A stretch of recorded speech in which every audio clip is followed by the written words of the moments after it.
ഇപ്പോൾ +1 public exam എഴുതി 2026 മാർച്ചിൽ +2 പബ്ലിക് എക്സാം എഴുതാൻ പോകുന്ന ഒരാളാണ് നിങ്ങളെങ്കിൽ ഈ വീഡിയോ നിങ്ങൾ അവസാനം വരെ കാണണം.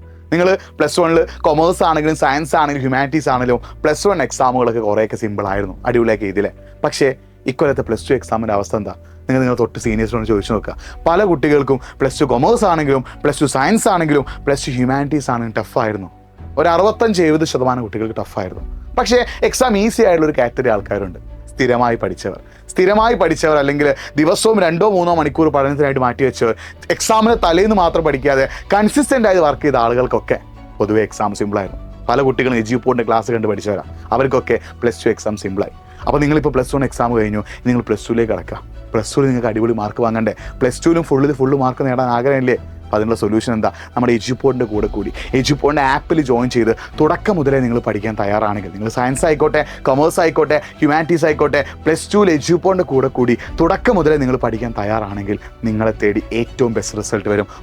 ഫുൾ മാർക്ക് നിങ്ങൾക്ക് കിട്ടും. അപ്പോൾ എങ്ങനെയാണ് +2ൽ എജ്യൂപോർട്ടിൻ്റെ കൂടെ കൂടി ആപ്പിൽ ജോയിൻ ചെയ്ത് പഠിക്കാൻ അറിയാം? നിങ്ങൾ ജസ്റ്റ് എനിക്കൊരു മെസ്സേജ് അയക്കുക, ഒന്ന് DM ചെയ്യുക. ബാക്കി ഡീറ്റെയിൽസ് ഒക്കെ ഞാൻ അവിടെ പറഞ്ഞുതരാം. എജ്യൂപോർട്ടിൻ്റെ കൂടെ കൂടി +2 പഠിക്കാൻ തയ്യാറാണെങ്കിൽ സയൻസ് ആണെങ്കിലും കൊമേഴ്സ് ആണെങ്കിലും ഹ്യൂമാനിറ്റീസ് ആണെങ്കിലും ഏറ്റവും ബെസ്റ്റ് റിസൾട്ട് നിങ്ങൾ തേടി വരും.